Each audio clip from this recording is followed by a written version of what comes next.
Bien, comment configurer Reclaim AI? Dans la plateforme DE, on voit déjà des événements par défaut. Petit-déj, briefing matinal, dîner et goûter. C'est ce qu'on a configuré, ou plutôt ce qui est prédéfini comme habitude.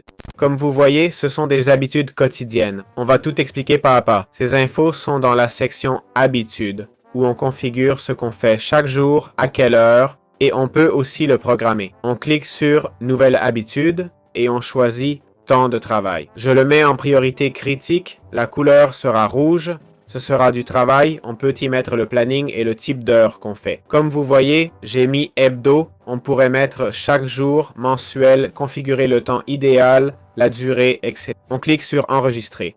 Maintenant, dans le calendrier du planeur, on verra le temps de travail, une demi-heure par jour, configuré ici à partir de 11 heures. Chacun peut ajuster le sien. Et pour une tâche individuelle, on clique sur Nouvelle tâche ou sur C. On nomme la tâche, enregistrement, durée 2 heures, minutes, durée max, mienne, max. Ce sont des heures de travail, on la met au 17, on est le 16 et ça doit être fait le 17. La tâche commence à 8 heures et doit être finie à 18 heures, mais on peut modifier ça.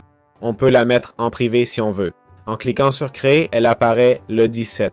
La tâche est de 11h30 à 13h30, c'est obligatoire à faire. On crée des tâches et on configure nos créneaux de travail comme ça. Dans Priorité, on voit tout ce qu'on doit faire d'un autre angle. Le planificateur montre la journée, ici c'est par ordre de priorité.